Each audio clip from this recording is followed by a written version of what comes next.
The new COVID-19 vaccine is now available. The Fulton County Board of Health has updated COVID booster shots and flu vaccines to fight the latest variants of each illness. Remember, vaccines work. We've done an excellent job of staying up to date on vaccines, reducing the number of illnesses in our community. Continue to protect yourself and others by making an appointment at the nearest Board of Health location. The Fulton County Board of Health is here to serve you. Stay current. Visit FultonCountyBOH.com or call 770-520-7500 for more info. Wine and Crime contains graphic and explicit content which may not be suitable for some listeners. Listener discretion is advised.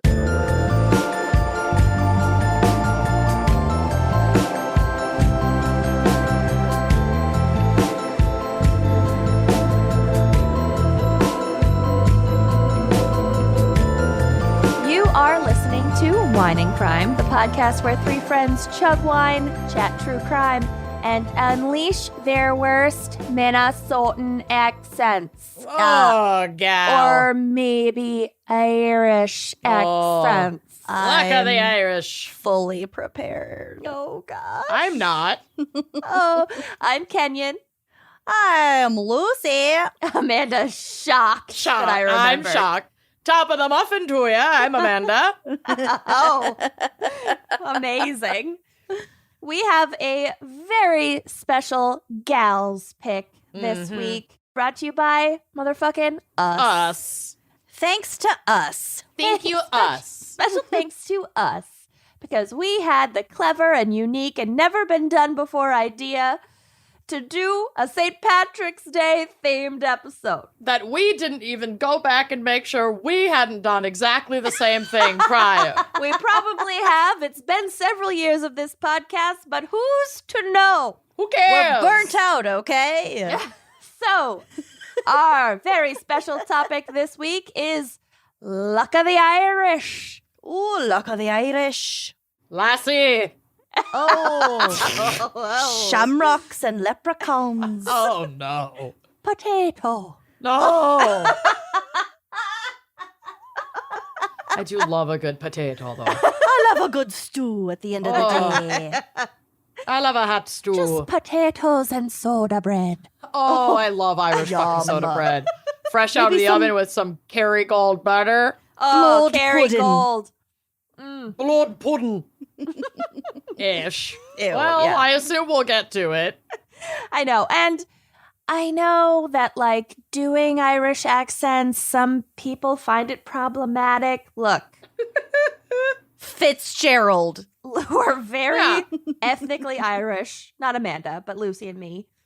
Very And pale. I might have a little Irish in me. Who You're knows? French Canadian, okay? And Just deal with Swedish. it. And it's all done with love. And also, we make fun of every accent. Oh, yeah. Every accent, including our own actual accents. Oh, yeah. So please Yeah, mostly just our own. take it with a grain of salt. Put a A pinch of grain salt of- on your stew. A grain of potato. A salted potato. Dice it up with your potatoes and shove it up your arse. Should we You're just good spend at the Should we just spend the rest of the episode reading Angela's ashes out loud? Popcorn So Kenyon. hilarious. Yeah. Yeah. Comedy. Lots of crimes, just death. Anyway, Yeah.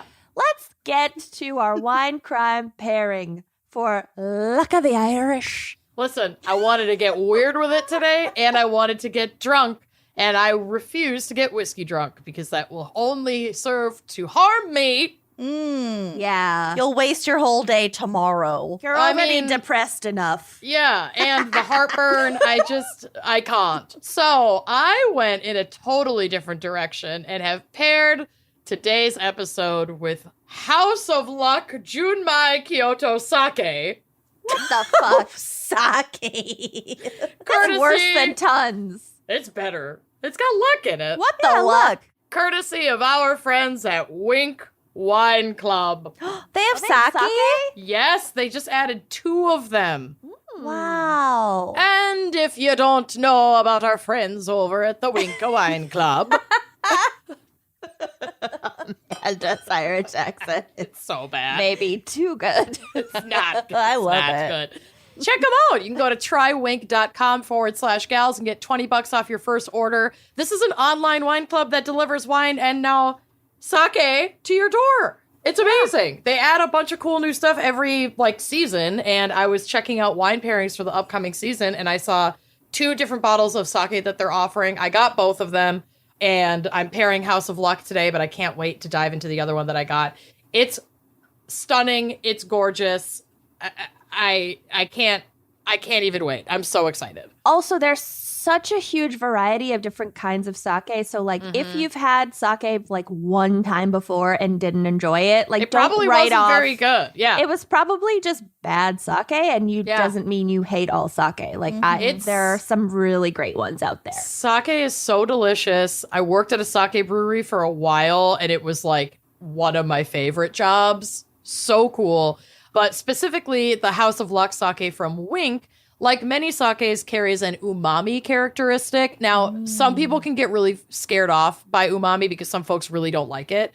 I don't find umami to be super prominent in a lot of sake. It's very subtle, so it's not overwhelming.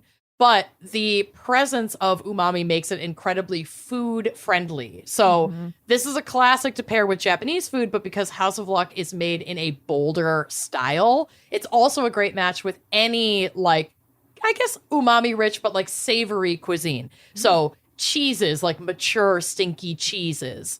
Meats, tomato-based pasta dishes, takeout, a cheeseburger covered in pickles, all of the things that we like. Potato with sour cream. With sour cream. Some ashes of Angela. Oh, Jesus Christ. Maybe Human meat. Some corned beef. Oh, fuck, I love corned beef. Corned beef. Yum. House of Luck is a Junmail, which translates to pure sake. It just speaks to how filtered and filtered out and clear and not cloudy it is. It's made with only rice, water, and koji, which is a delicate and specially grown rice mold for fermentation. And hidden beneath the first taste of cooked rice are layers of aromatics that may seem more familiar, like ripe tropical and white fruit, cacao, and caramel notes that come through. And the richness provides a lush counterpoint to the umami, so you're not going to get umami blasted in the mouth. The result is a sake. You gotta swallow it. Unless you ask nicely. Unless you ask nicely, without consent. The result is a sake that is refined, but still retains power and body. And it's a cracker. So shall we crack? Yes, let's do it. Also, I love whenever Amanda chooses to pair sake, she's gonna get I'm going to get drunk. Also, I got really excited and cracked it while you were talking. Sorry. So, nice crack. Nice crack. I'm sorry I talked over it. I was just excited you're going to get really drunk. That was a bonny crack. Bonny crack. You guys are mixing a lot of Scottish in there. Yeah, whatever. Well, I think I remember learning when I worked at Moto E that it's actually unlucky to pour your own sake, but whatever. I'm going to call on the luck of the Irish. Babe. Can you pour my sake? He literally is home. I could have just had him do it, but it's too late. Look how it looks like water. Oh, cheers, everyone. Cheers. I have literal water. Oh, fuck yeah. All right, well, this whole bottle's going to be gone. God. Uh-oh. I'm about to be... What's the ABV? drunk. That's a good That's the ABV. question. Drunk. D-runk. 13.5%. It's not completely wild, but sake does something. Sake it to me, baby. It gets me. It sure does. Well, cheers. Love ya. All right. Cheers, ya bonny lasses. Lucy. I lost it. What? I lost it. It's gone. Lucy. I have to start with potato. Potato. Lucy. Regale us with a tale of a bonny potato. Yeah. / what's our background and maybe psych for Luck of the Irish. Cuddle up here and bring me a bonny potato. Wander over the peat bog. Oh, the peat. Oh, for Pete's sake. Bless the peat. The hounds of the Baskervilles. Not Release in the Ireland. hounds. Not in Ireland. My latest exposure to an Irish accent Conan was O'Brien. Oh, I love me some Conan O'Brien. My latest exposure to an Irish accent was from Daisy, the chief stew on Below Deck, because she's from Dublin. Oh. And you don't screw the crew. Oh.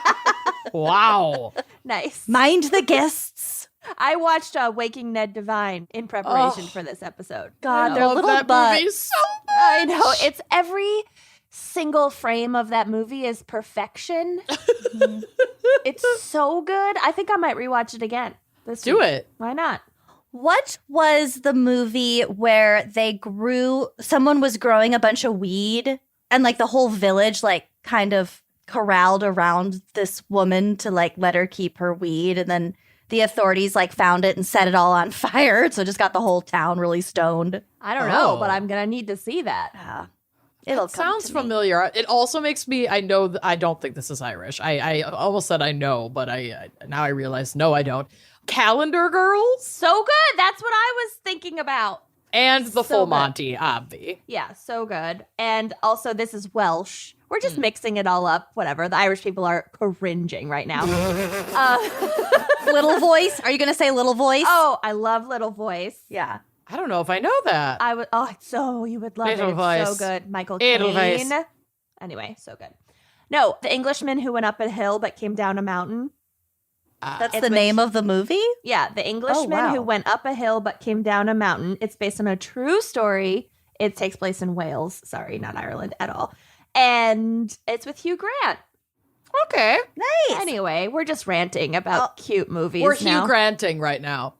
Also, the movie about the lady growing weed is called Saving Grace. and Oh, it takes shaving place in Grace. Cornwall, wherever that is. That's She in needs to be England. shaved. Okay. All right, Shaving Grace, Calendar Girls. We're set Add it for to a the while. list. Little voice. Yeah. Little voice. Little voice. Edelweiss. That's my Irish accent. Okay. Well, Anyway, are we done? yeah. Well, it'll come Have back. we gotten it out of our Special systems? thanks. We'll just pop up when more come to mind. Oh, yeah. Come to the top of mind.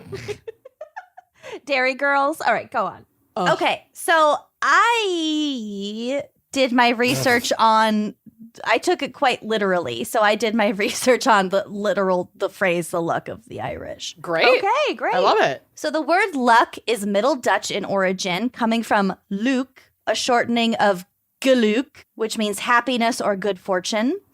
Luck may have been borrowed into English in the 15th century as a gambling term. Oh. Also, the phrase SOL, shit out of luck, originated during World War I. That Okay. makes sense, I think. I think it was like, well, it was slang, and I think it kind of developed from like all the games of cards that they just kind of had to sit around and play. Your SOL. Some related words are potluck, which is now mostly associated with a meal consisting of whatever your guests have brought, but it Yum. originally meant what may chance to be in the pot in provision for a meal, hence a meal at which no special preparation has been made for guests. So Oh, so potluck. like people just like show up and you're like, well, that's what I've Whatever got we going got. on the stove. Yep, potluck. All right. So hopefully I you're like lucky that. about what's in the pot. Hopefully it's not human meat. Potato Or really peels. old. Potato peels. Also, the word mascot, which I didn't realize had anything to do with luck. It means a thing supposed to bring good luck to its possessor, a person whose presence is supposed to be the cause of good fortune. Oh. So if you think about like sports mascots, they're there's in theory, by definition, they're good luck charms. The word mascot comes from the French mascotte, which means sorcerer's charm, which ultimately comes from the medieval Latin masca, which means mask, specter, or witch. yes, a little good luck witch out on the field. Little good luck witch. Hear that, Shmonica Schmo? Wasn't she the skipper? Oh, Wasn't she their yeah. secret skipper She mascot? totally was. At least Yeah. sometimes. Yes. Yes. But You're it was totally like right. a secret.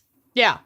Okay, so we all know the phrase luck of the Irish, but considering all the bad luck that Ireland has had in the past, famine, oppression, disease, civil war, invasions, cultural unrest, etc., where the fuck did the phrase luck of the Irish come from? It is believed that Jonathan Swift, who is a famous Irish satirist, said something along the lines of, quote, I don't really like the term luck of the Irish because the luck of the Irish is, historically speaking, fucking terrible. Yeah. Yeah, it's not great. Poor It's not buddies. Centuries of oppression and then famine. It's not. It's yeah, not their fault. It's not great. No, Yeah, they're just unlucky. it's bad luck. So there are a few And the theories. English. There are a few theories about where that phrase came from, and these are according to IrelandBeforeYouDie.com, Love which that. I love. Edward T. O'Donnell outlines one of the most likely accounts that trace the root of this classic saying. As an associate professor of history at Holy Cross College and author of 1001 Things Everyone Should Know About Irish American History. 1001. That's a lot of things. That is a beach read if I've ever heard one. I think I know 3 things. That's more than I signed up Well, for. you're y'all. about to know 1.5 more things. Okay. I think I know 3 things. Max 4. About Irish American history? Yeah. Oh yeah. You know 3 more than I do. Okay, so according to his writings, O'Donnell outlines the meaning of the term. He writes, quote, during the silver and gold rush years in the second half of the 19th century, a number of the most famous and successful miners were of Irish and Irish American birth. Over time, this association of the Irish with mining fortunes led to the expression luck of the Irish. Of course, it was carried with a certain tone of derision, as if to say only by sheer luck as opposed to brains or skill could these fools succeed. Right. Fun. Yeah. So it's kind of It's like derogatory-ish. It's it's either demeaning. satire or derogatory. Mhm. Nobody so far is coming up with they're actually lucky. Right. well, right. Also, kind of related to this theory, some say the term is an insult opposed to extreme good fortune as it is commonly perceived. Indeed, during the famine in Ireland from 1845 to 1849, there was a mass exodus from the Emerald Isle. God. Yeah. And although today the Irish people are considered to be a welcomed bunch, during this time their presence was much less favorable. Flocking to countries such as the United States on what were called coffin ships, which was a colloquial term for the tall ships which transported famished people out of the country.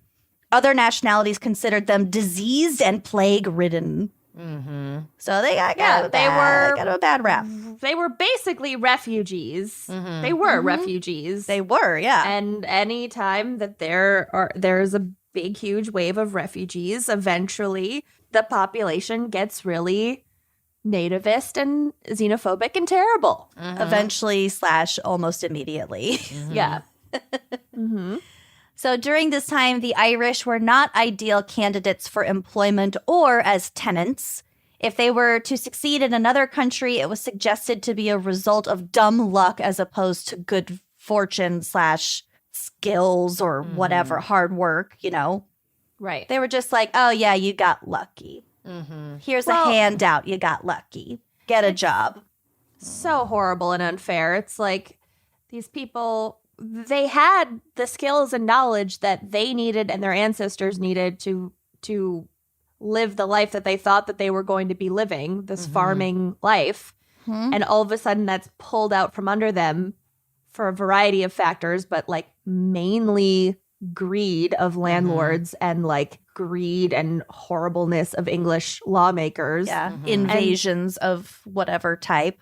And suddenly, you know, suddenly they have to like figure out how to make it in cities in a country across the ocean.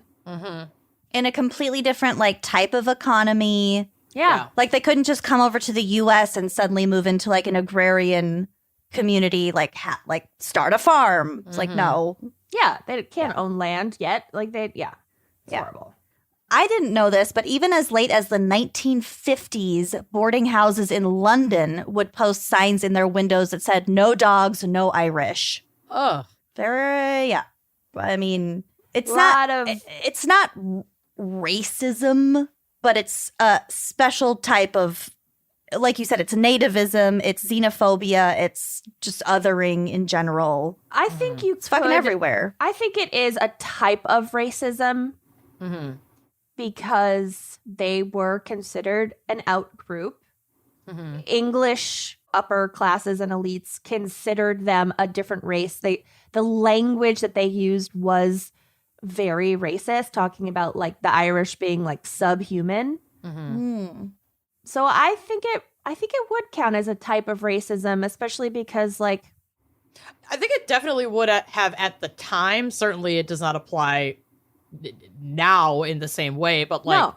we learned about how racism it changes over time. It shifts. Well, right. And it had like part of the foundation of racism is like the presence of a power imbalance, which is like why, you know, people of color can't be like quote unquote racist like toward white people because of like It's systemic. Exactly. So I would agree that excuse me, at least at this time, this is definitely racism. And also like it's not easy to fly under the radar or like pass as the in-group if you don't necessarily speak that language or you speak with an accent or, you know, you have certain like facial features or even like height because the Irish were like historically usually taller than English or whatever, other fucking whiteys. So yeah, I think it was racism. It's just very different from the racism that we see most prominently today. Yeah, and also, like, to speak to that, we as modern American citizens, we see racism through our unique American lens. It's like black and white. But that is not the same way that a lot of other areas of the world view races or racism. So, yeah. Yeah, I mean, all of these things can be true. All these things can be true, and like just like race is a social construct, how we see and the like internal biases are also going to be different across cultures. Right. It to some extent, you know. So yeah, it's not just it's a complex issue is really all we're saying. Yeah. Right. So back to this luck of the Irish phrase, we also have Celtic mythology. So Ireland loves their leprechauns, or at least we where the think fuck did that come from? It's just legends. Yeah. It's this Celtic legend. So legends of these wee little people living on the island of Ireland thrive in abundance. Tales usually involve a fairy creature in the form of a mischievous, green-clad man who spends his time protecting his pot of gold that lies at the end of a rainbow. They're after me, Lucky Charms. Exactly. Honestly, in terms of like mythology, it makes a lot of sense. Like if you see a rainbow, Explain how. See a rainbow, like that is fucking wild and cool. And it looks like there's gonna be something very cool on each end that you could never actually get to. So there it can't is be no disproven. end of the rainbow. All right, that's what she's saying. Yeah. I think I don't know. It kind of tracks for me compared to other mythology. Like Norse mythology makes no fucking sense. Now our Norse mythology community is screaming. We're just gonna make a lot of people scream today. I totally equate stuff like this to like. Remember when we went and did I've already started to get drunk. When we went and saw the eclipse, how we experienced that, and then we were like, this is a phenomenon that makes me understand why human beings like created religion. You know what I mean? I have never been so amazed at a natural phenomenon. Right. I don't think I ever will again. That was Probably so not. wild. And when you see like a fucking cool rainbow, like a really bright rainbow, like that shit is wild. And we've been robbed of like the wonder. Amazement of it. Yeah, exactly. Because we know it's like light and whatever. We have science now, which is bullshit. Which ruins everything. But even knowing the science behind that eclipse, I was still just like, I wept the whole time. Oh yeah, I mean it is undeniably amazing. But like these kind of myths and legends and things, they really do make sense to me, even if they seem so nonsensical in today's, through today's lens. But it's like some of this unexplainable phenomena. It's like, how the fuck could you not believe that there was something incredible at the other end of an unattainable rainbow? It looks like a literal bridge to heaven. Yeah, it does. Like, I would fucking believe that shit, too, if I didn't understand light refraction and crap like that. Right. Which I still fucking don't. barely understand. Yeah, 1,000%. All this to say, it's real, man. It's fucking real. We kind of got off on rainbows, but really we're talking about leprechauns, which are basically like the Santa Clauses of Ireland. All real. Because it doesn't, like, okay, it's a sort of an arbitrary, here's a man. Oh, it also, they are said to be shoemakers and menders with a flair for pranks and playfulness. Love it. Love everything about it. So it's Love just a trickster whatever, mender. Yeah, we like to have hope, especially in times of war and famine. And maybe someday you see a rainbow. Oh, it ends right there. Oh, it's a pot of gold. Look at that. Luck of the Irish. Yeah. Look at the Irish. So leprechauns, gold, luck. There you go. It's all real. It's all real. I also wanted to tell you a little bit about the difference between a clover and a shamrock. Ooh, I didn't know there was a difference. Oh, there is, I guess. All right. This is from The Spruce. Quote, the term shamrock comes from the Irish word, here's your moment to shine, Kenyon, shamrogue or shamerocks. Did I do it? Yeah. Hell yeah. Which translates to little clover. So that is rather vague, considering there are many kinds of clovers and even more plants that often pass as clovers. They're clovers undercover. Ooh. Consequently, Crimson and clover. Undercover Clovers, I call it. New NBC primetime television show. under clovers. Under Clovers. Consequently, in St. Patrick's Day celebrations, a number of plants serve as Irish shamrocks, and they include the lesser trefoil, aka hop clover, white clover, black medic, wood sorrel, which is easy to cultivate, and in fact, Ireland ships a shit ton of wood sorrel out of their country to other countries for St. Patrick's Day. They grow it. And also red clover. But all of these are made up of 3 leaflets. The number 3 is significant in the Christian religion because of the doctrine of the Trinity. So Father, Son, Holy Ghost. Father, Son, House of Gucci. Yeah. Irish legend has it that the missionary St. Patrick demonstrated the principle behind the Trinity using a shamrock, pointing to its 3 leaflets united by a common stalk. But there is no way of determining with certainty the exact plant referred to in this legend because, as I've stated, there are several that look basically the same. All right. This much Also, we can don't say. plant any clover in your yard unless you're really sure, because that shit is never going away. True. But also, there is much to be said about not having a grass lawn. That's true. Yeah, if you wanted to do your whole yard in clover, could be great. Kind of cute. Yeah. I'm here for it. This much we can say about Irish shamrocks. By definition, for a clover to represent the Trinity, it would have to bear 3 and only 3 leaves. For all of the good luck they allegedly bring, 4-leaf clovers technically can't be considered shamrocks, or at least not in the sense in which St. Patrick made shamrocks famous, at least. It was, in fact, the Druids who elevated the 4-leaf clovers to the status of good luck charms, potent against evil spirits. Nice. Classic Druids, am I right? Typical. Love it. Typical. I love Druids. Yeah, we should have Druids crimes. Druids crimes. Dangerous Druids. Dangerous Druid. Write it down. OMG. I know you're writing it down. I did. I did. I did.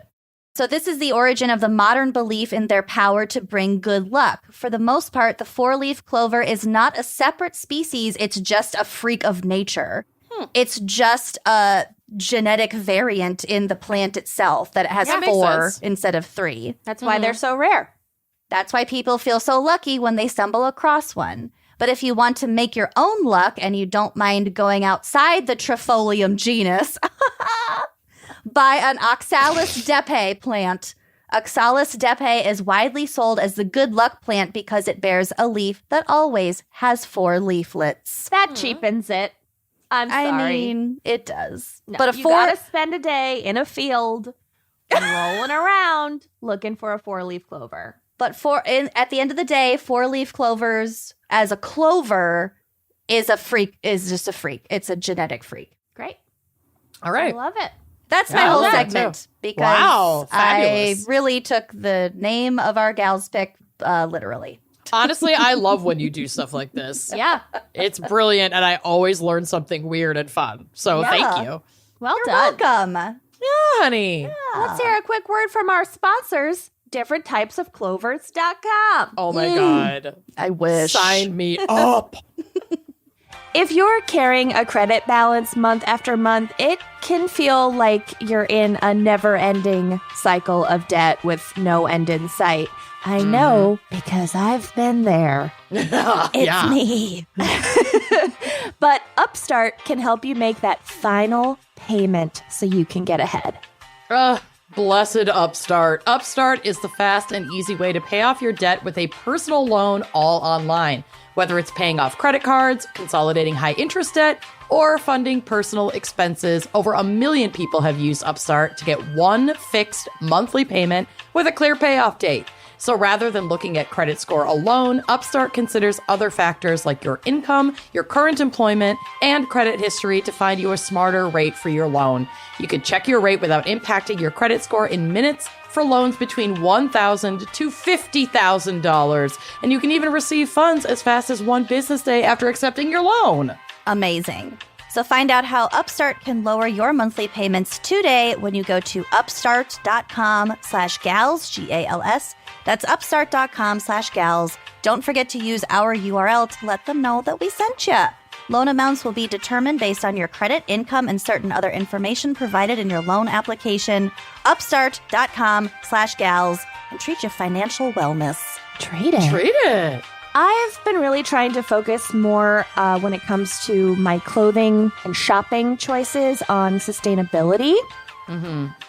And Everlane is committed to doing the right thing from start to finish. That means partnering with ethical factories to ensure that every piece of clothing looks and feels great for years to come. And it's more sustainable because if your clothing is good quality and it lasts for a long time, you're not buying all that stuff that comes in and Fast out fashion. every season and pollutes the planet. Yep. Absolutely. Everlane just has a fantastic approach when it comes to like textile waste. All of their pieces are just super timeless.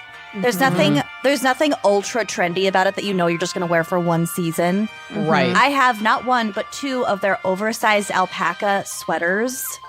Cute. I just ordered one of those. They are so adorable. So like I said, they've got these timeless styles. They're made with quality materials.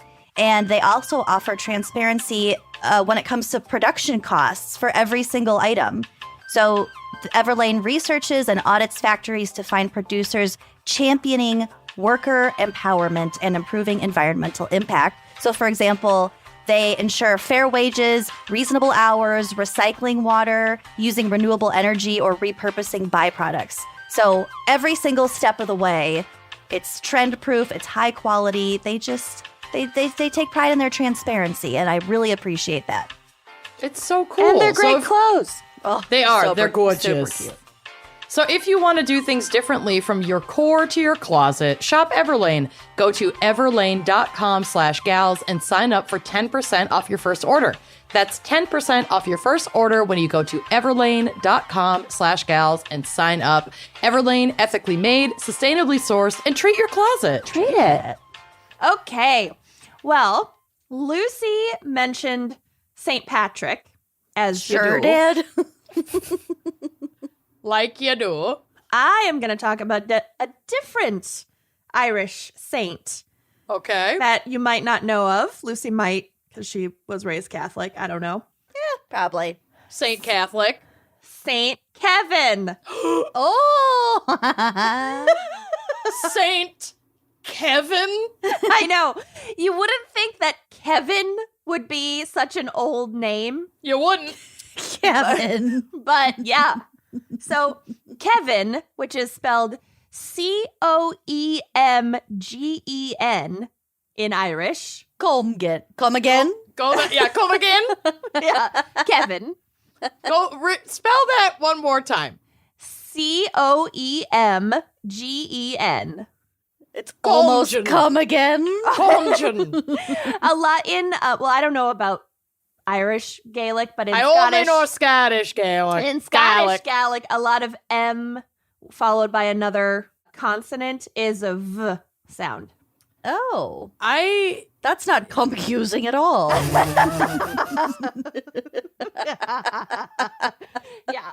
So, Kevin of Glendalough was believed to have been born in the year 498 in Ireland. Sweet Kevin. We're taking it way back with Kevin. Sweet Happy baby Kev. birthday, Kevin. Sweet baby Kev. Sweet baby Kevin.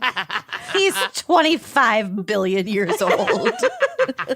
He's also not sweet, and we'll get to it. Oh, great. But there is almost no documentation of his early years because it was fucking 498. Yeah, they didn't have documentation The then. hieroglyphs. Yeah. And even stories of his later life must often be pieced together from numerous conflicting accounts. You don't say.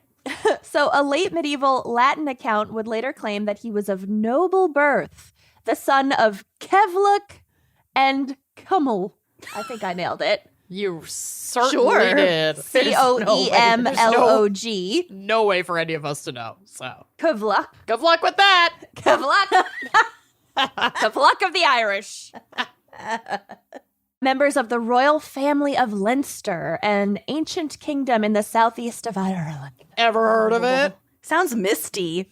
Yeah, very green. Everything in Ireland sounds misty. True. That's the truest thing you've ever said. Yeah. And the name Kevin actually means fair begotten or of noble birth. Bonnie lass.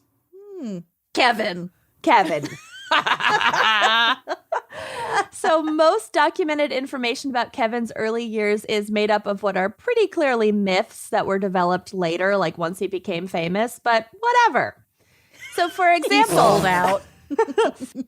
Oh my, he's sold out. sell out, Kevin. Classic Kevin.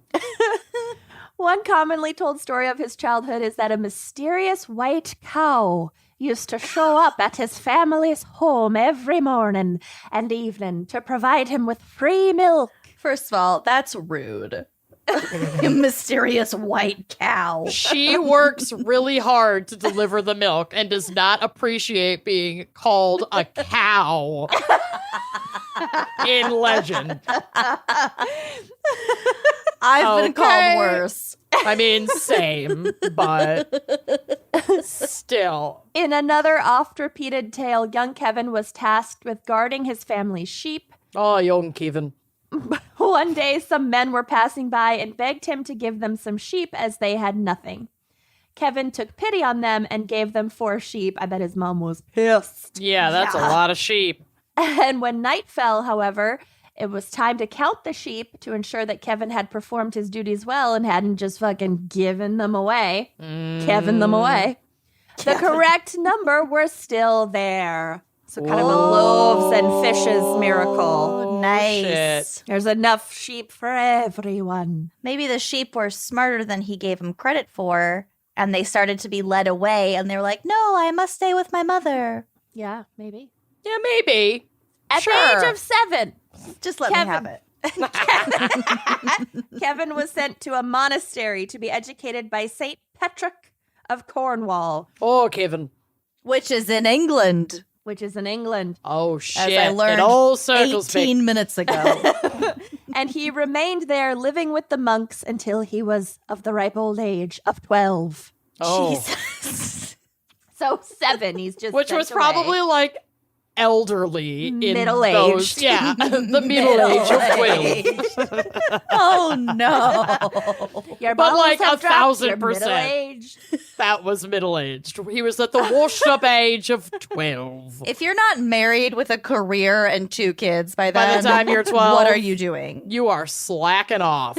So he did have a career. He said he felt called to this monastic life, which was all he knew since he was 7. So, and Kevin began was studying 7. for the priesthood. God. After he was ordained, he made the decision to move to Glendalough, which translates to Glen of 2 Lakes. Oh. Glen, Da, and Loch. Okay. Glendalough. Loch Ness. Mm-hmm. Loch Ness. Loch Ness. Got it. And an extremely isolated region of Ireland in order to avoid worldly influence and to more truly follow his monastic principles. It's for the best. Always avoid worldly influence. He was not a city boy. No. Here he lived as a hermit in a small, 1 meter high, partially man-made cave atop Lugduff Mountain. Well, that's where I am bowing out of this one, because I couldn't do it. Maximalists cannot live in a small, partial cave. Sounds like my dad. Yeah, it really does. 6 months later, it was a mansion. He had With dug out the electricity. whole mountain. The first recorded case of plumbing. It was a 5-bed, 7-bath masterpiece.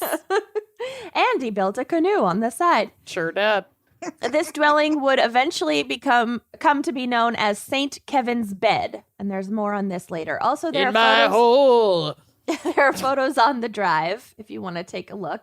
Is it a bed and breakfast now? Well, St. Kevin's bed and breakfast. there is a tower now, but we'll get to it. Tower of Kevin. So later accounts of his life would claim that he had been led to the cave by an angel. In another much more convoluted tale of how he came to settle in Glendalough, King O'Toole of Glendalough Sounds like a real tool. was distraught because forgot about this part. I finalized these notes several days ago. King O'Toole was distraught because his beloved pet goose had grown old and seemed near death. Oh, poor thing. It's a fucking goose. Hey. Lived a long life. Did it? Hearing the tales that by now had begun to spread that Kevin was associated with several miracles involving animals. We've got the cow, we've got the sheep. We got a goose. The king. The goose is That's loose. about it. That's so bad about covers it. That's 3 We animals. really need this goose one to work out, so we have a list. We need this one to stick. We really need this one to stick. King O'Toole sent for Kevin from his hole and asked that he somehow make the goose young again. Oh, heard that one before. Love a young goose. So when Kevin arrived, he asked for payment in exchange for his help in the form of whatever land the goose flew over. That is not very monastic of you, Kevin. Well, I'm sure he's gonna donate it anyway. As the goose was Tax much too write-off. weak to fly, King O'Toole eagerly agreed to these terms because he thought he was getting a great deal. This fucking old ass goose can't fly at all, so you're not getting any land, right? Yeah. But when Kevin touched the bird, it grew young again and flew over the entire valley of Glendalough. Sorcery. And then the king had Kevin thrown in prison. The Well, end. Burned Then at the stake. So Kevin got... You're a witch! You asked for my witchcraft. Yeah, but you did it. But you did it. And I don't want to lose my land. Bae. However Kevin came to choose Glendalough, what is certain is that he soon took up residence in an extremely uncomfortable place. Classic. As I Worse mentioned, than the cave bed? well, the cave, but I'm going to describe the cave in more detail. He was used to it. As I mentioned before, he made his home in a cave that was and is extremely difficult to get to. It is atop a rock face, 30 feet above a lake, Nope. and must be crawled into via a narrow passageway. I was going to ask because I saw your picture and that is on a cliff. That is Like, just a It's on the cliff. face Not of a worth fucking it. cliff. Not even for lakefront. Not worth it. So do you guys see the cliff? Lock front. Not Picture. lakefront. Not worth it. Yeah, this is fucking insane. Yeah. Doesn't look comfy or No. warm.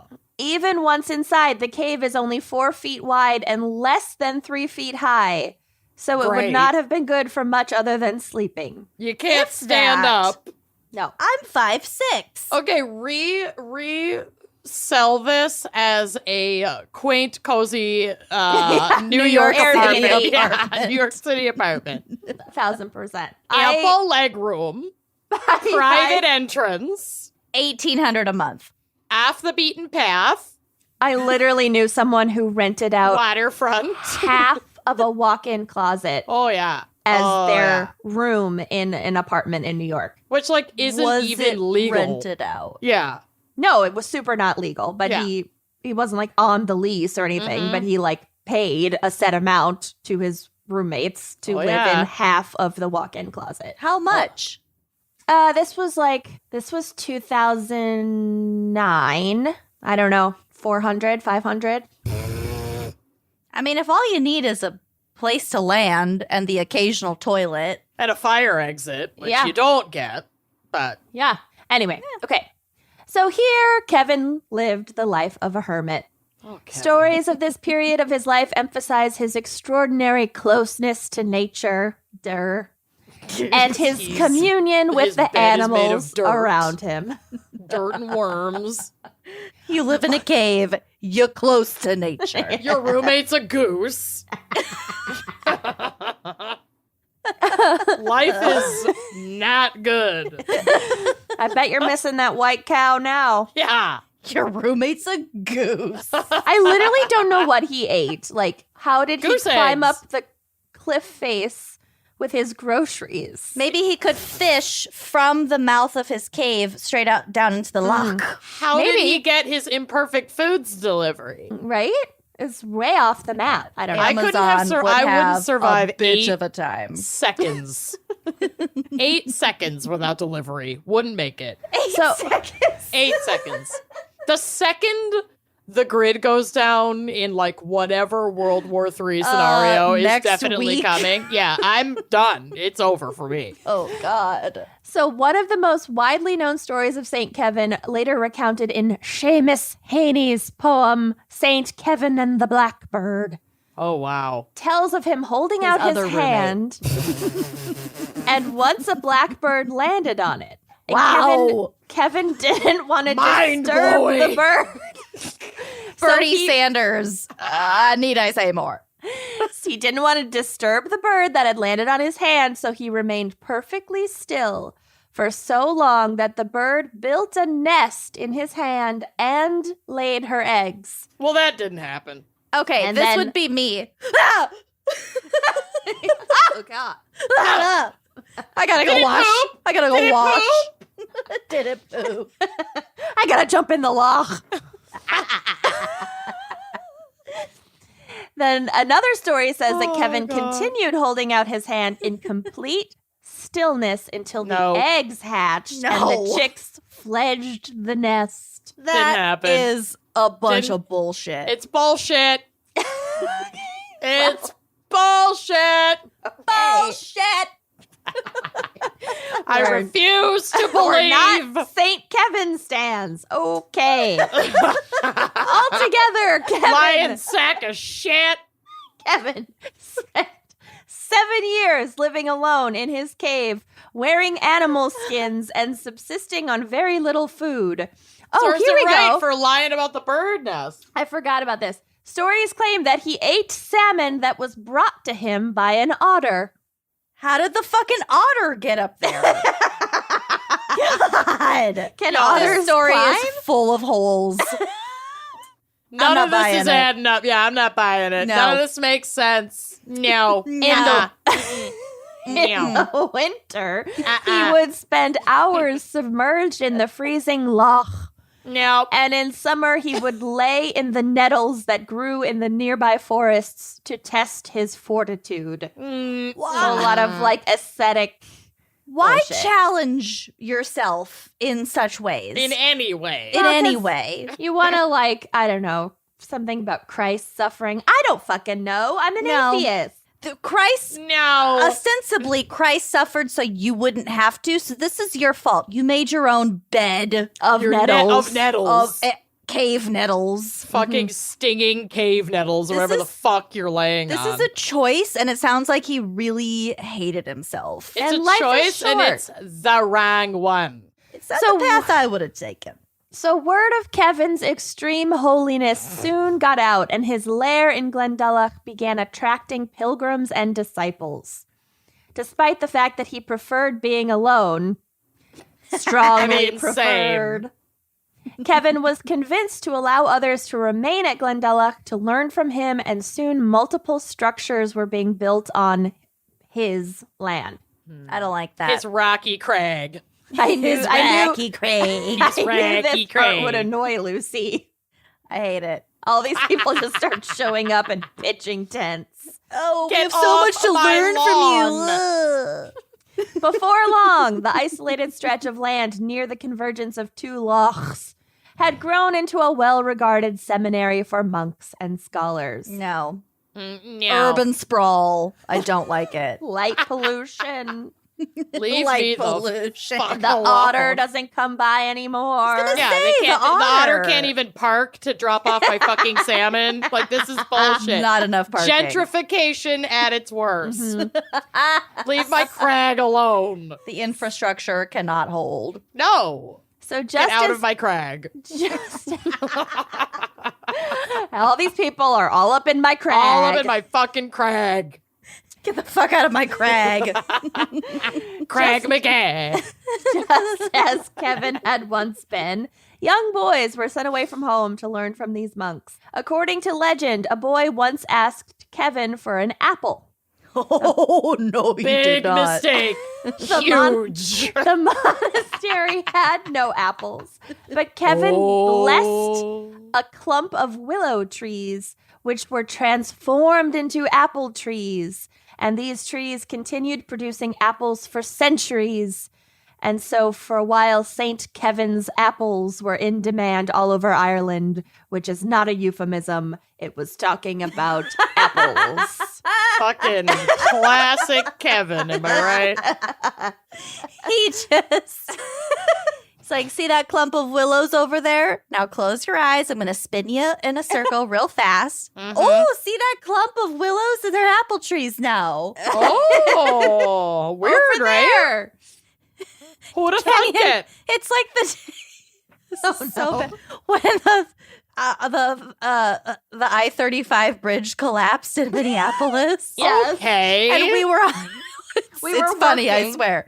We were were working. teaching We were on an island in the middle of Lake Minnetonka, and I thought I knew which direction east was. But I was like, just imagine, just 15 miles that way. And then we both kind of looked out into the horizon, and I was like, 15 miles that way. You maybe had to be there. We were moved. It was a moment. And like most of our moments, it ended in hysterical laughter. Anyway, okay. Other than brief periods of travel to visit other monasteries, Kevin remained at the monastery he had founded in Glendalough until his death from natural causes on June 3rd, 618. Wow. Which Natural causes, like, take your pick. Which, At the if age you're of counting, 15. would mean he lived to be 120 years old. No. No, he did not. We don't know for sure. Full of holes, people. I'm not buying a word of this. Oh. There's no way. No. He had become so well known by the end of his life that his death date is almost certainly accurate. So he died on June 3rd, 618. But we don't know his birth year, and so, whatever. It's become accepted as truth, but it's not.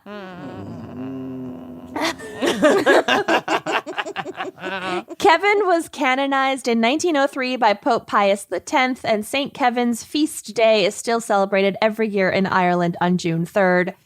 However, it probs soups should not be, and here is why. Oh, great. However, there is a darker telling of St. Kevin's life that includes much gorier details that the church's official biography conveniently leaves out. Yes. In this version of the story, Kevin is not described as kind and gentle, but rather as a, quote, foul-tempered, difficult child who Awkward. hated people people from a young age and always preferred the company of animals. Okay. Now this is tracking. Now we're cooking with gays. Yeah, we're cooking with gays. Shell. Right. From childhood, old Kev knew that a life of abstinence and seclusion from other people was what he wanted. He would have much preferred to live out his life as a hermit, but those who had learned of his miracles wouldn't leave him the fuck alone. Not enough parking. Find your own cave. Find your own crag. It's Ireland. There are plenty. Get out of my crag. Oh, fucking crag.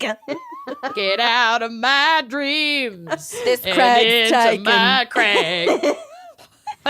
Crag's taken. This telling of his life also emphasizes that Kevin was very good looking, enough to attract the attention Okay. of a young lass named Kathleen, who lived Kathleen. who lived near Glendalough. And some versions of the story describe Kathleen as a sweet young woman, and others describe her as a witch. Are take they your pick. mutually exclusive? Well, some descriptions of her are like she was just great and just wanted to fuck, and some are like she was trying to kill him. Anyway, she Again, is just, mutually exclusive? Right. Why not both? she is described in a poem from the early 1800s by the Irish poet Thomas Moore as having, quote, eyes of the most unholy blue. Tell me more. Tell me more. Did you Did get you there? get out very the crag? far? Did you get out the crag? Tell me more, because he sounds like a drag. Either way, Kathleen decided that she was going to seduce Kevin and persuade him to give up his life of abstinence and seclusion for Get him. her. Get him, girl. Did you cure the old goose? Jesus Christ. That was quite a wheeze. We got a wheeze to go. Look at her face. I'm just behind a party hat on our little...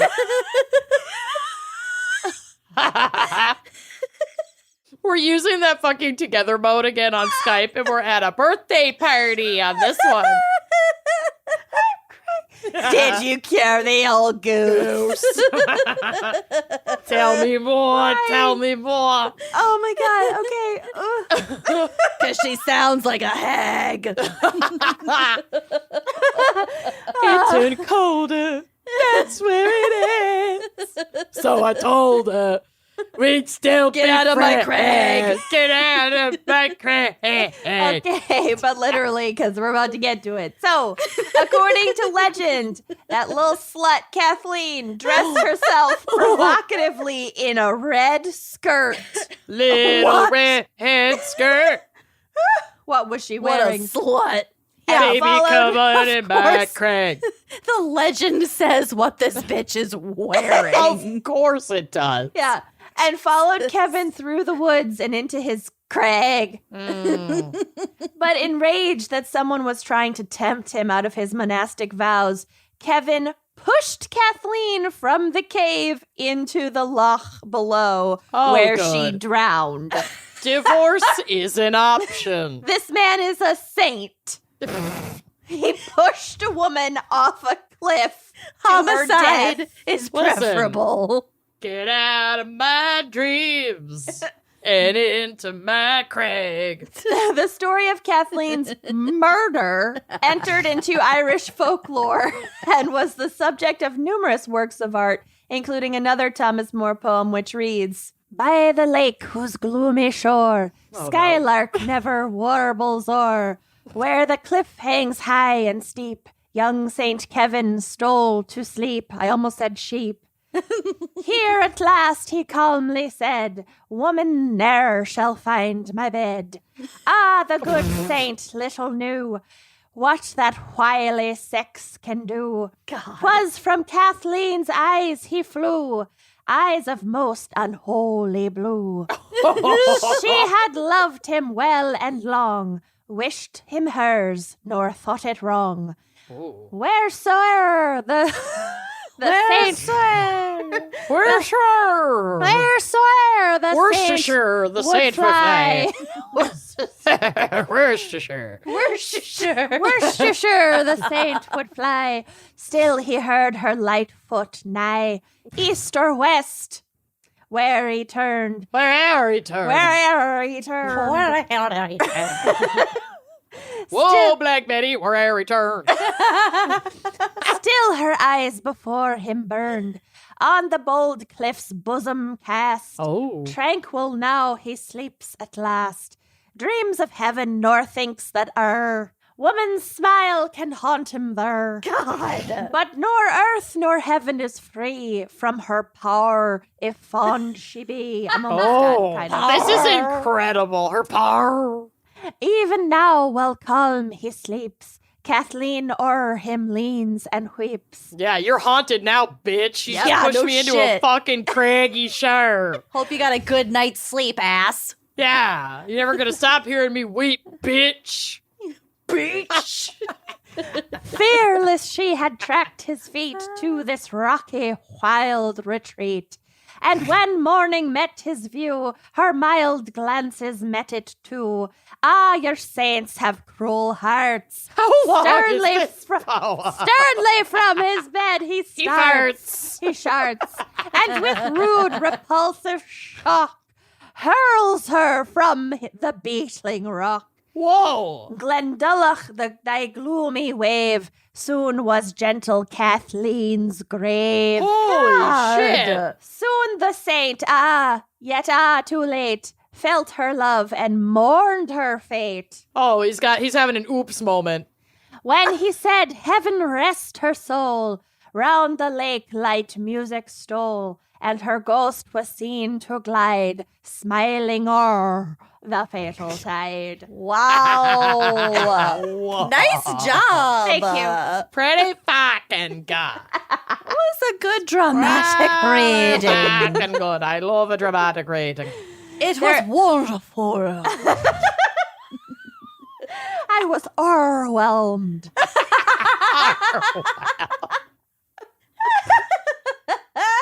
So there is another, less gruesome, more moralizing version of the legend in which he only beat Kathleen with a bunch of nettles. Okay. Yeah. And okay. while beating her with the nettles, he said, "The fire without extinguishes the fire within." This The guy power and of his fucking Christ nettles. compels you.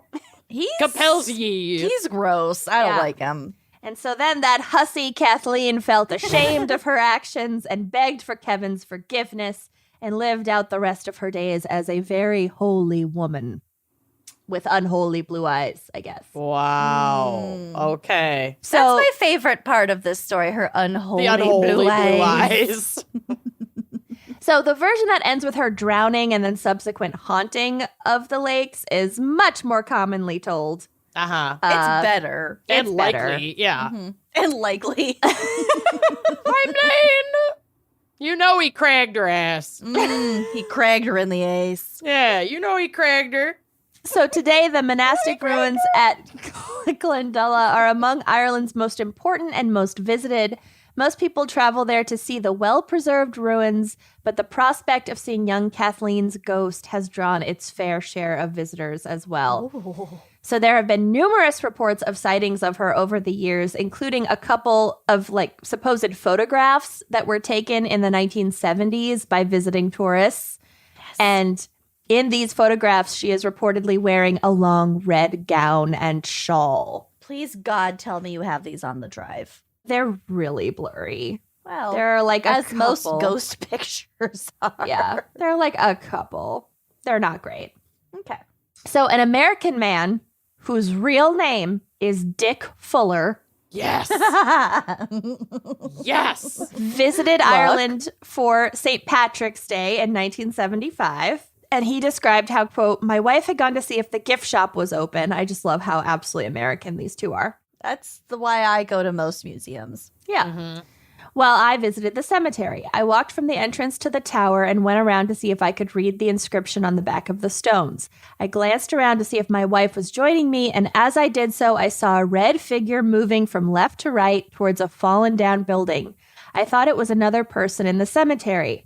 I walked towards the ruins, expecting to see a person dressed in red, but there was no one there. Since there was only one entrance, the person couldn't have appeared without passing me. As far as I am concerned, I saw a ghost. Nice. And interest in the legend of Kathleen seems to have been particularly strong in the 60s and 70s, which was around the time that the Irish folk band The Dubliners wrote their song, The Glendalough Saint, which includes the lyrics, "Well, he gave the poor creature a shake, and I wish that a Garda had caught him," which is like a cop. Yeah. Police have. "I wish that a Garda had caught him, for he threw her right into the lake, and bejesus, she sank to the bottom." Oh, bejesus. And that, bejesus, is my story. Wow, Saint Nice. Heaven, what a douche. I think bejesus might be my new ejaculation. Oh my God. Bejesus, your roommate's a Bejesus. goose. Did you cure the old Did you cure the old goose? Tell me more, tell me more. Hey, where's that old goose? Hey, where's that old goose? What happened to the goose? Can we get back to the goose? I need to know what happened to the goose. I'm invested in the goose. Yeah, so that's St. Kev. Oh no. Nice. Fuck you, St. Kev. You sound like a real prick. I can say that as a Catholic. Okay, well, on that note, let's hear a quick word from our sponsors. Oh God, okay. You know how our entire wardrobes are basically leggings now, but you still have like that one pair that you're so happy you remembered to wash because it's the perfect pair. Uh-huh. It always fits perfectly. There's no break-in. It just, it's like, it was tailor-made. It's the sisterhood of the traveling pants situation. Leggings, yes. Well, that, for Third Love, is the 24/7 classic t-shirt bra. They have captured that perfect every time. They absolutely have. Yeah. It's their #1 bra for a reason. It offers unparalleled comfort thanks to every unique detail in its fit, style, function, and design. It's loved and worn by millions of people with boobs. It doesn't pinch or dig. You won't want to take it off the moment you walk in the door 10 minutes down the highway on a road trip. That's very specific, but yes, that happened to me. So the 24/7 t-shirt bra is designed to fit and form to The 24/7 t-shirt bra is designed to fit and form to your body because every detail has been made with ultimate comfort in mind. It has ultra-thin memory foam cups to give your boobs everyday comfort and support, luxe straps that never slip, so smoothing it looks invisible no matter what you wear, and available in cups A through I, including Lucy's favorite, Third Love's exclusive half cup. Oh my Lord.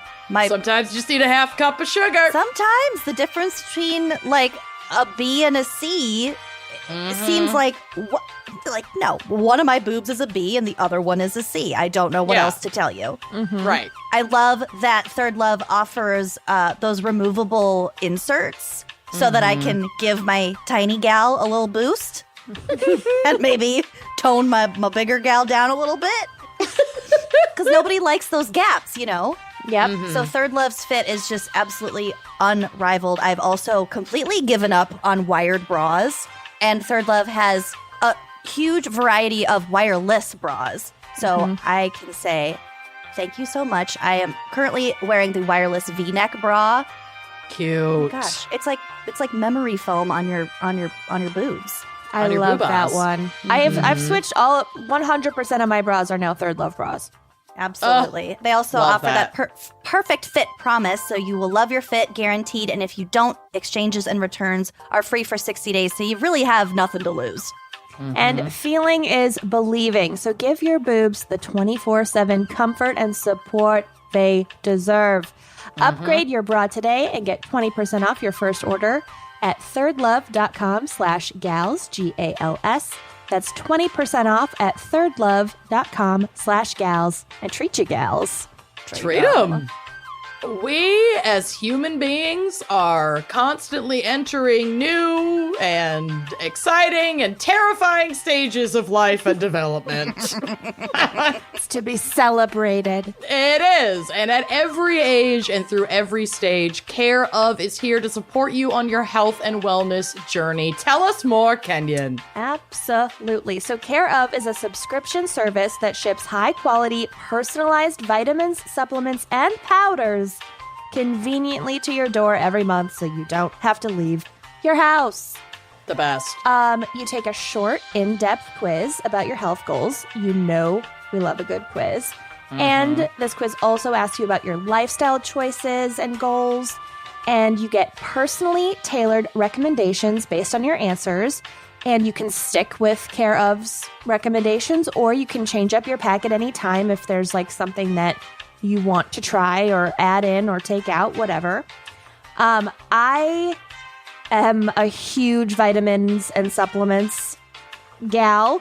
You're a pharmacy. I'm basically a pharmacy. My purse rattles when I walk around.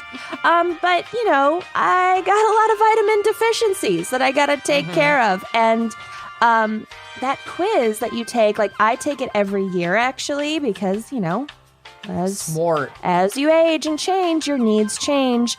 And some of the suggestions that Care of has come up with are like things that even I, a self-proclaimed expert, hadn't heard of, but I'm so glad that I'm taking. Yeah, they explain everything. Like, I don't know, I just feel so smart afterwards. Absolutely. So for 50% off your first Care of order, go to takecareof.com and enter code GALS50, GALS50. One more time, for 50% off your first Care of order, go to takecareof.com and enter that code GALS50 and treat your health. Treat Treat it. it. The key to consistent good hair days? Using ingredients that benefit your hair. So Function of Beauty makes hair care products that are 100% customizable, made for your hair where it's at now and where you want it to go. I am obsessed with Function of Beauty. I have their shampoo and conditioner. I also have this amazing, like, conditioning hair mask. I have a lot of things going on with my hair. It's colored.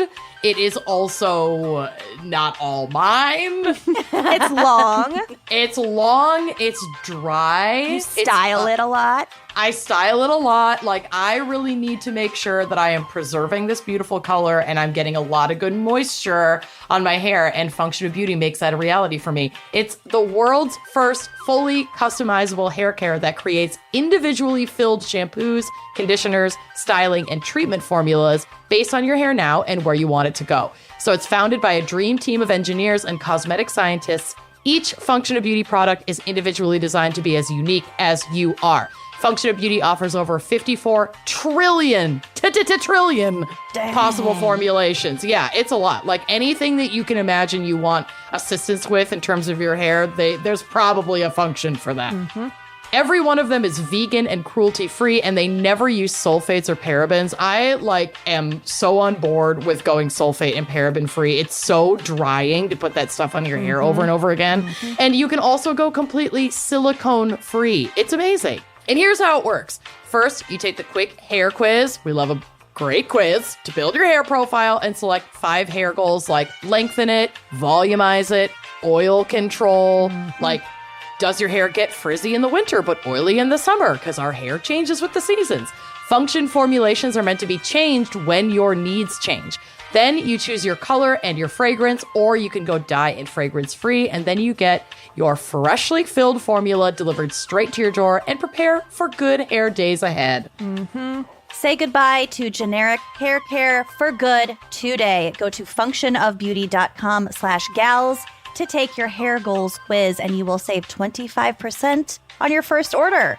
Go to functionofbeauty.com/gals to let them know that you heard about it on our show, and to get 25% off your first order. One more time, that is functionofbeauty.com/gals to take your hair quiz and save 25% on your first order and treat your hair. Treat Treat it.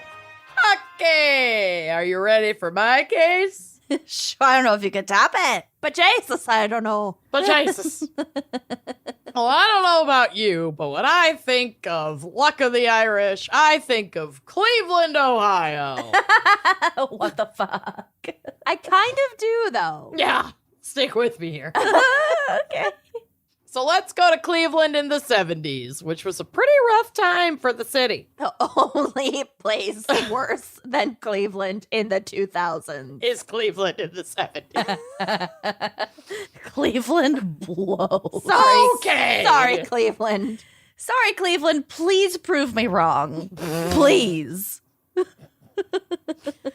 We love you, Cleveland. All right, so throughout the decade, about a third of the population left. They're like, bye. And Cleveland, a third, like Jesus. over 23% That's of like- the population either died or left. Or like, That is the fuck it, same I'm out. as the potato famine in Ireland. Pretty much. Same statistic. Yikes. Yeah. Or sorry, not a Great third, a hunger. quarter. Not a third, a quarter. It was like gonna 23, say, 24%. Almost 23% doesn't equal like a a quarter. third. Listen, I never claimed to be good at math, but I caught it. I walked it back. That's what counts. Yeah. So Cleveland also became the first major city since the Great Depression to default on its loans. Ooh. So things were not good economically. Like the city was in economic despair. Their main economic hub of steel factories and manufacturing were closing. And mob violence was on the rise, earning Cleveland the nickname Bomb City, USA. Oh, no. Yeah. Oh. The man behind that macabre nickname was known as the Irishman. His name was Danny Green, born in Cleveland on November 14th, 1933, but to Irish immigrants. So, like, he's a first-generation American in his family. Right. He was a Scorpio, just like my sister. His mother died from complications of his birth, and his father dealt with the grief of that loss by self-medicating with alcohol. Not great.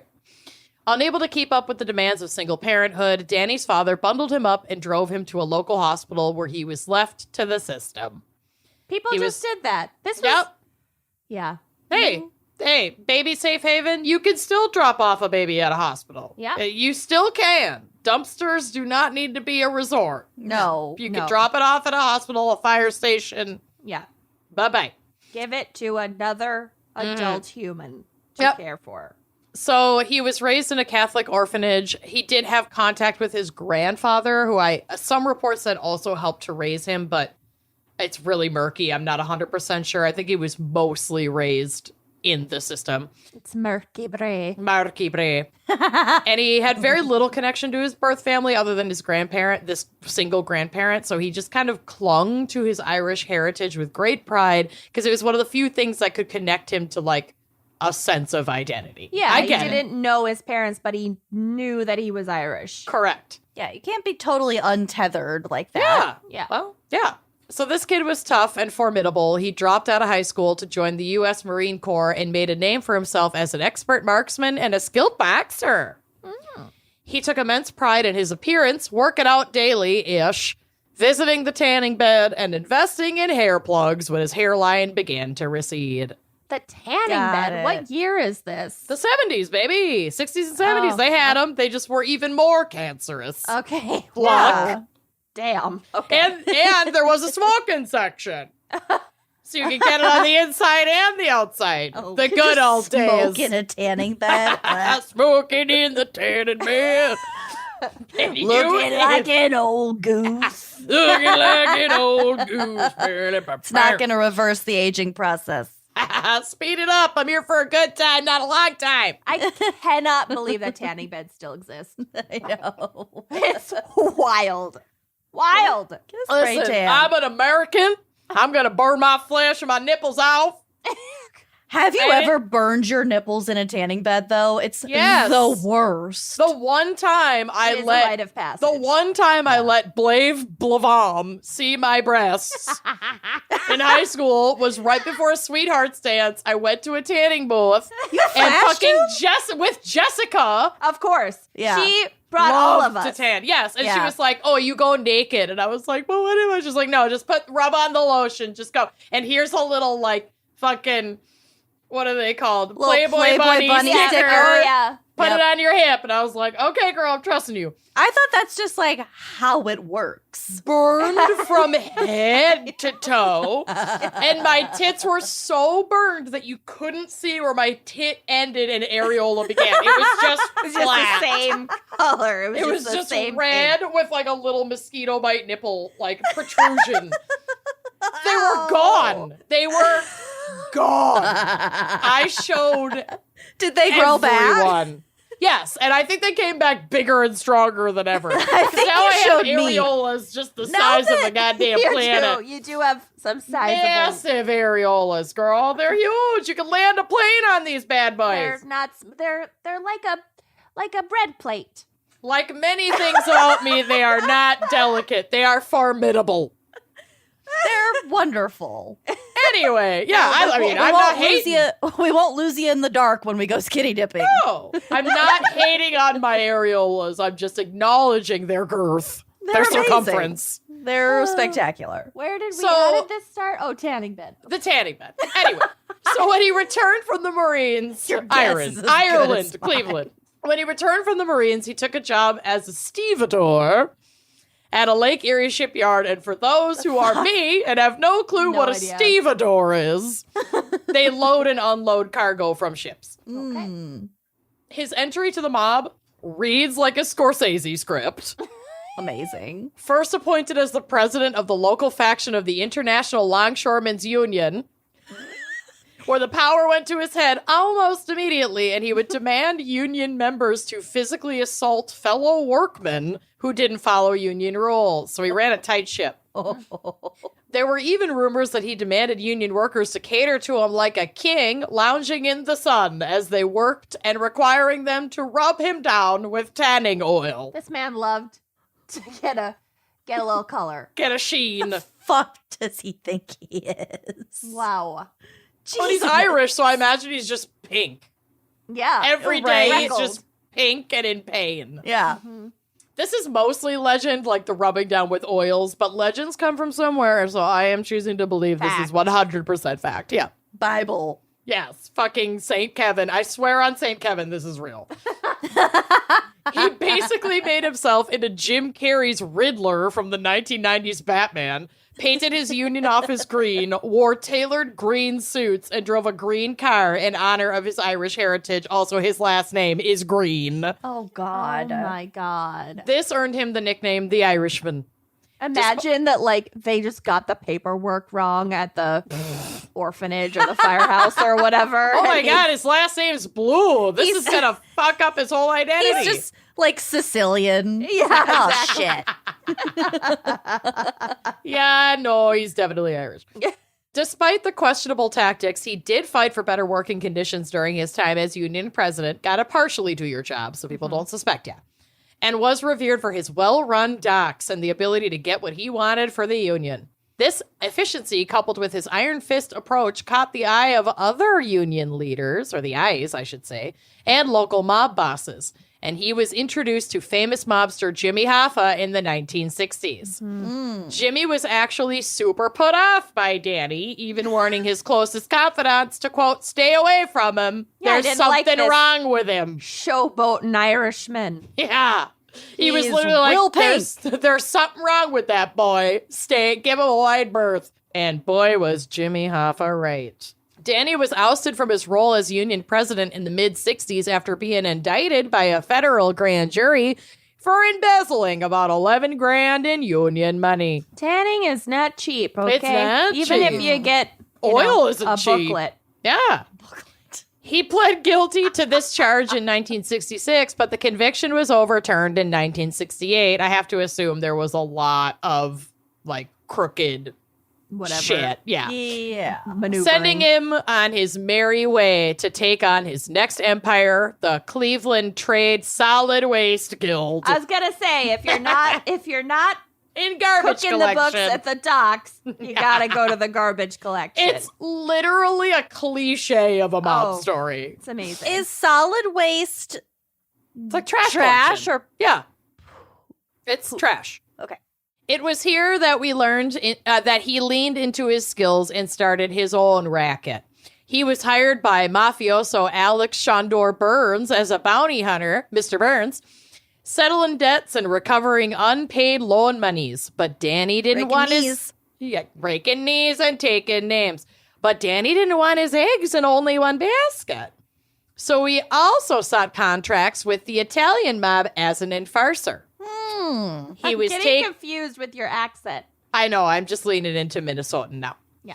He was taken under the wing of John Nardi, but what he really wanted was to be the top dog in town and run the Cleveland crime scene. Tap Dag, slab on my name. Ish. Solid waste is garbage. It's not poop.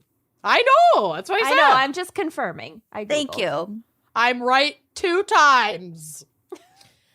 Even a blind squirrel finds a nut now and then. And perennials will go down in history. True. He I had hope you to documented it.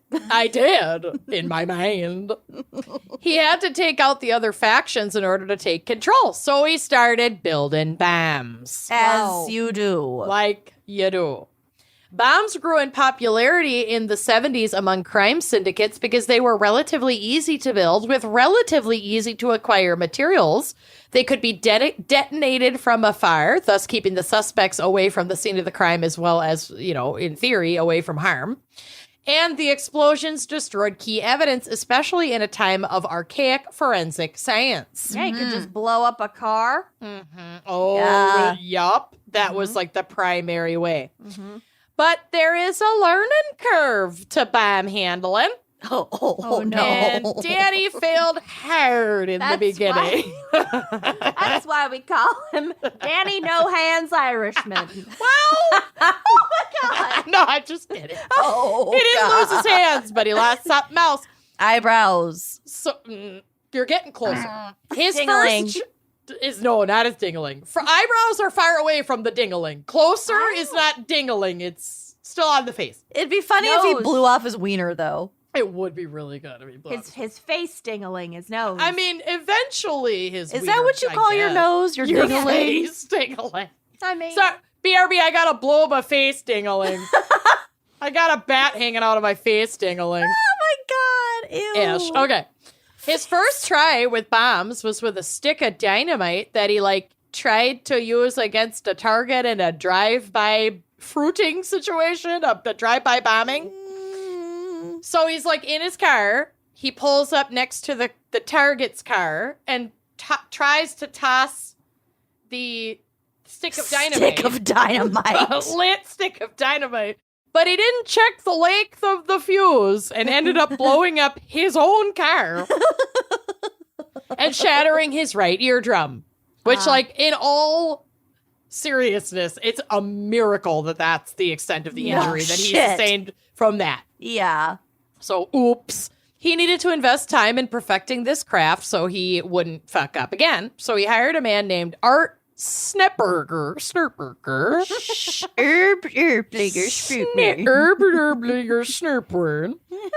to assist him. This relationship worked out for a while. The two built better bombs, and Art was paid to plant the bombs. Art would even get paid bonuses if the explosions were epic enough to get on the news. imagine living in a city where, a car exploding might not get on the news. I mean, we'll get to it, but it was happening so much. Jesus. It was happening so much that it was Wow. Bomb City, I guess. Wow. And Well, this is kind of like peak school shootings in the U.S. right now. I mean, it's True, nuts, actually. but the desensitization is wild. And the rise of the mob and mob wars and the fucking deep corruption in the system of justice then. You think it's bad now? Yeah, the 70s It was were blatant. wild. Yeah. It's nuts. I mean, it is still bad now and everything's a mob. It's just quieter in some ways. But anyway, it was not good. They basically just ran the fucking city. Nobody fucking tried to apprehend them. It was they'll just fight it out until they're all dead. Is basically the stance that anyone we'll just who wasn't see who comes out on top. yeah, if you weren't paid off as a member of the justice system, then you just stayed the fuck out of it, basically. Yeah. Because you don't want to get fucking killed. I mean, it was not cute. It was not cute. So It's not cute. it was not cute, you guys. Not cute. But Art pretty quickly blew himself up while trying to take out a target and died. Yeah, being the bomb planter is Yeah. a tough job. It's not great. The lucky surviving target of that attack was notorious Big Mike Fredo. And Big Mike was not pleased to find out Danny was trying to blow him up. This is where Danny's self-proclaimed, quote, luck of the Irish streak really began. Big Mike targeted, this is nuts. I can picture this so cinematically, like the Scorsese scene in my fucking head.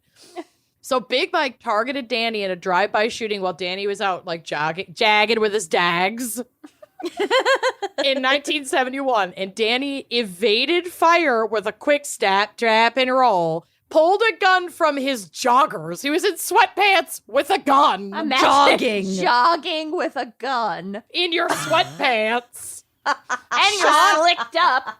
And you're slicked. You're a slick Rick, and you got 2 dags. And you can see everything's through men's sweatpants. Uh-huh.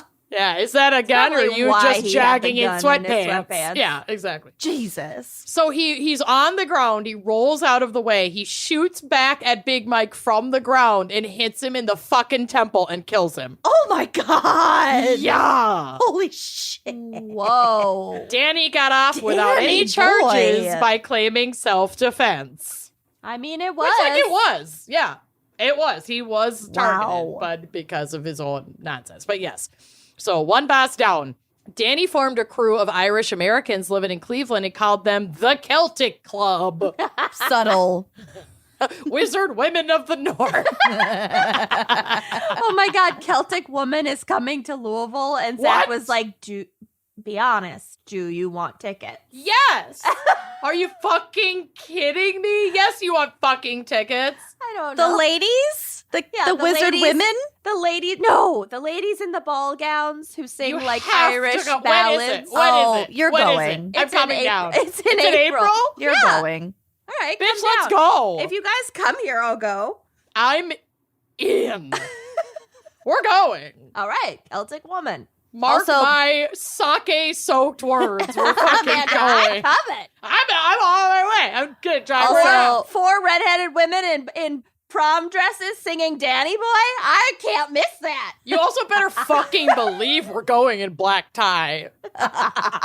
We are going in gowns and gloves. I will travel near and far. Absolutely. Do it. But like Sounds actually, misty. Let's do after it. we're done recording, let's look at our calendars because I soups want to do this. Anyway, so the Celtic Club. I got some sky miles to burn. Let's fucking go. Their next target, his mob connection, Alex Shondor Burns, Mr. Burns, who had been paying him to collect on loans, break knees. After Danny found and removed an unexploded bomb in his own car, Oh, God. he knew Alex was after him, and it was on.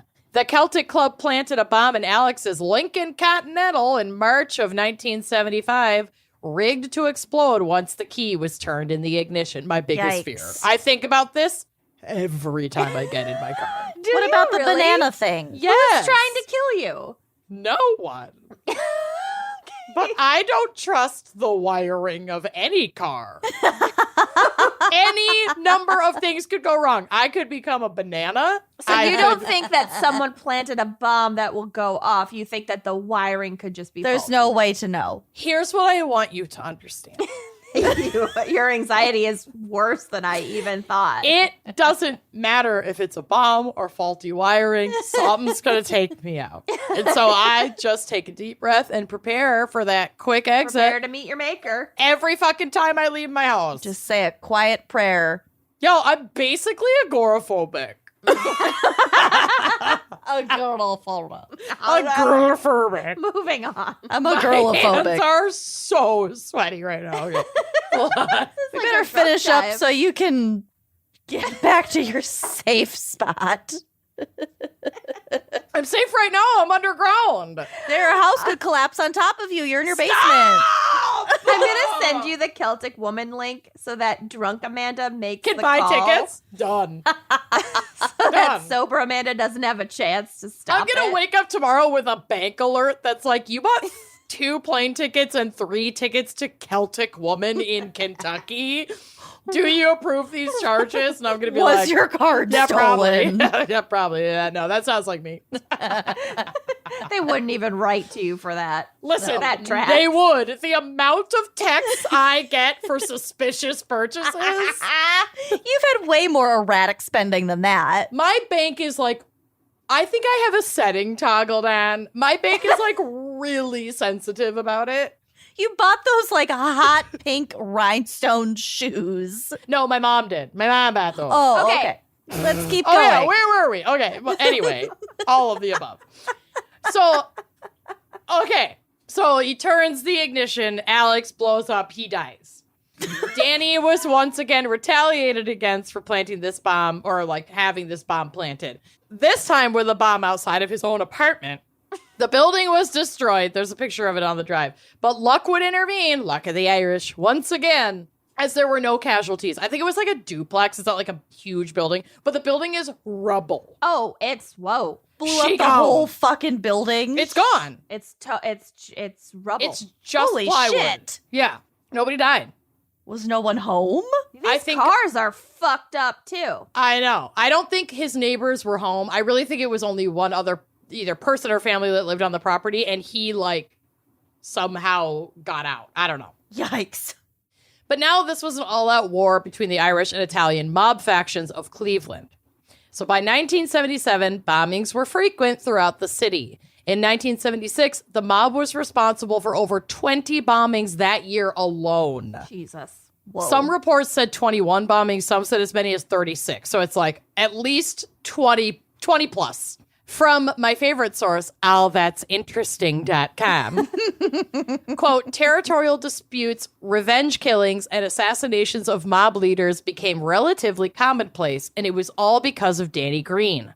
Officials estimate that he was involved in 75 to 80% of the bombings in Cleveland over the 10-year span of the late 1960s to the early 1970s, end quote. And they just couldn't arrest him because they were scared and he was like orchestrating the bombings but not doing it himself anymore.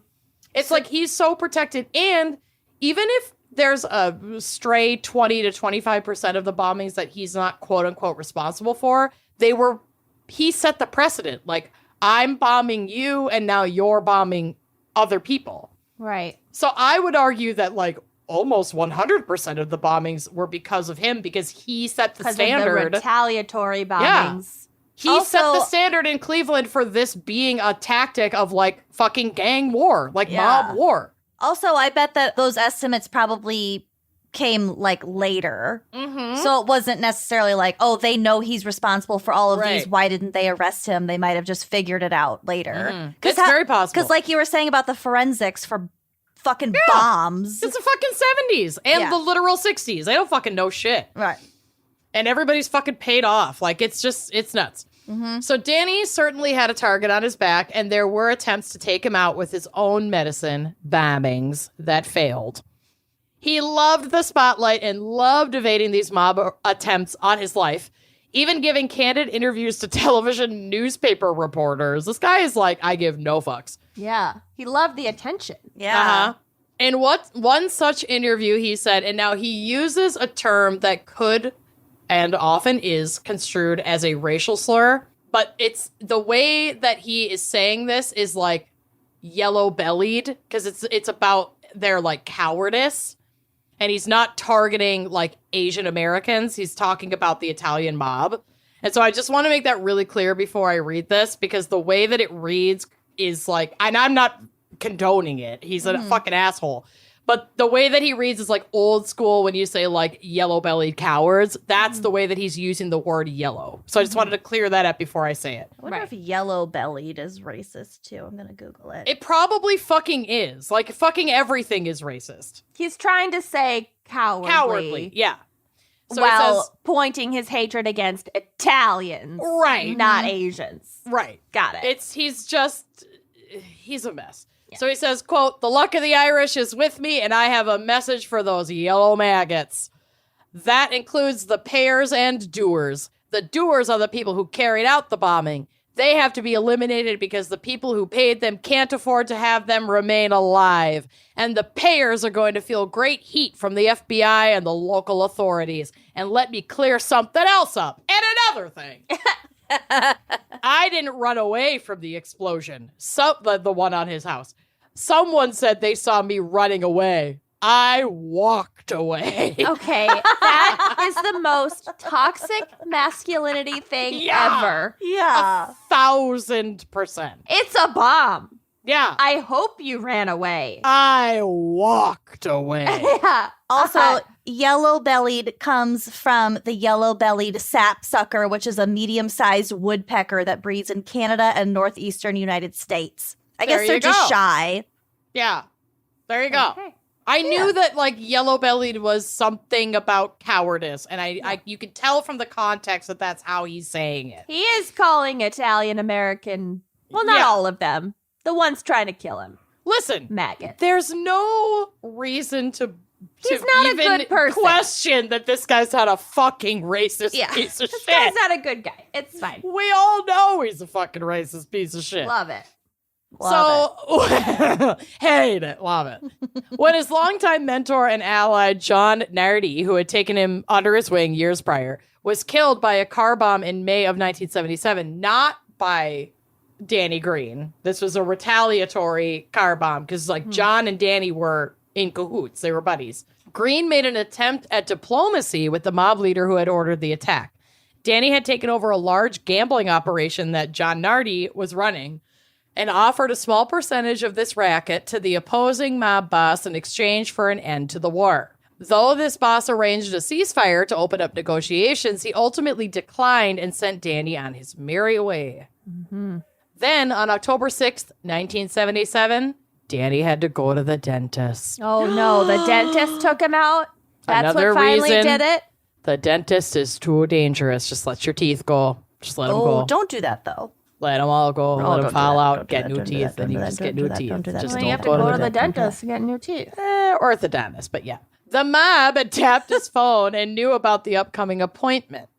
So Danny goes to his appointment. Everything's fine. He gets there unscathed. He leaves the office. He walks to his car in the parking lot. And he's like getting into his car. He's not even fully in his car yet. And the car parked next to him in the lot exploded, killing Danny once and for all. Next to him? Yeah. So he's like parked next to a car. Uh-huh. And that's the car that wasn't his was the one that was Because rigged he to was explode. used to checking his own car for Correct. bombs. So they there's a just picture- parked- Oh. There's a picture on the drive of an exploded car with the license plate AF7958. Uh-huh. That's his car. Whoa. The car that you can't see, but you don't see a headlight of to the left is the car that blew up. And that bit of cloth in between the two Yeah. is Danny. I was wondering, whoa, he got behind Blown the up. car. Wow. Yeah, I think you can see like Wow. part of a leg and pants, but they blew him sky high. Wow. Oh, yeah, It's I like can not see his it's like not a shoe. graphic photo really, but it's wild. It's graphic enough. When you know, you know. Yeah. So the car bomb was believed to have been planted by a hitman known as Ray Frito Burrito, Frito Ray. Yum. Frito Ray. Frito Ray. Ray was arrested for Danny's murder and pointed the finger at Jimmy Fratiano for the planning of and hiring for the murder of Danny. And Fratiano was indicted for charges related to the bombing. Fearing for his safety, Fratiano agreed to become a government witness against the mob. That's the way to do it. In return for his testimony, he pled guilty to the murder charges and received a 5-year prison sentence, of which he served 21 months. Very short for murder. Well, yeah, and he probably killed a whole lot of other fucking people, not just this guy, Danny, because this guy was like a fucking mob boss. He gave them enough info, and also the people that Exactly. he's mostly killing are mostly mobsters, so they're Well, like, and, yeah, like, whatever. Yeah. They could connect him directly to this, but probably not all of the other ones that they even like knew he had ties to. So in 1980, after testifying for the government that led to the racketeering convictions of 5 reputed mafia figures, Fratiano entered witness protection, and he's probs dead now, but he just fell off the grid. Well, good for Yeah, him. good for you. This saga was made into a movie called Kill the Irishman in 2011 and features the acting of Val Kilmer, Christopher Walken, Vincent D'Onofrio, and Linda Cardellini. Amazing. Love her. And that's my case. Kill the Irishman. Kill the Irishman. I mean, Nice don't. work. Throw him from a crag. Please don't. Oh, well, All right. Well, Mhm. that's we Luck of really the covered a Irish. lot of ground for this episode. We really did. I Nice hope work. you find a pot of gold at the end of a rainbow. I hope you fixate on the wonders of nature as much as we did at the beginning of this episode. Yeah. The wonders. We love you. See you next week.